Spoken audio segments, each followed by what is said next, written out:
Hi folks, Mr. Long here. What we're going to do today is we're going to learn about completing the square, and that's representing quadratic functions in vertex form. And it's something that you did in grade, you did do it in grade 10, but we're going to revisit for grade 11. We're going to do it a little bit of a different way. We're actually not going to do it at the level of complexity, believe it or not. Well, sort of, less a level of complexity than what you did in grade 10, but we're going to include fractions this year. What I want to do is just sort of address the idea first of why we're doing this in this unit. And it relates to something called inverse functions. And inverse functions, what they are is, well, you're going to learn more about those over the next couple days. But basically it's switching x and y.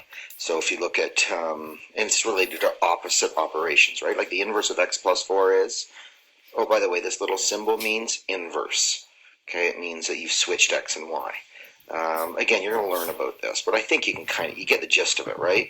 So when you look at this one, y equals 3x, the inverse of 3x is 1/3 of x. Multiply by 3, divide by 3. The inverse of this one here, 2x minus 6, is x plus 6 divided by 2. So I think you see some issues there, like you see negative subtract 6 in the first, you see multiply by 2, and the other one you see plus 6 and divide by 2. Now what's weird about this one is, look at this. This looks totally different. X squared minus 6x plus 10, the inverse of that is that. Now what we've got to do, there's a step here in between that we're not showing, and that's called completing the square.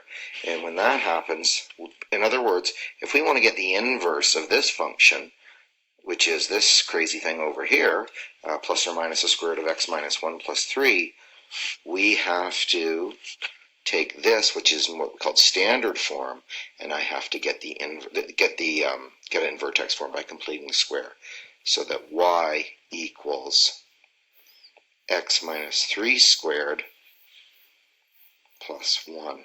Okay, so you actually have to do this first, then this, and only then can you do inverse. Okay, so we're going to have to take quadratic in vertex form, or in standard form, then we're going to put in vertex form, and only then will we be able to do the inverse function. Okay, you don't know how to do inverse functions right now, that's okay, but we're going to move on, and you're going to learn that in another day or two. But first we have to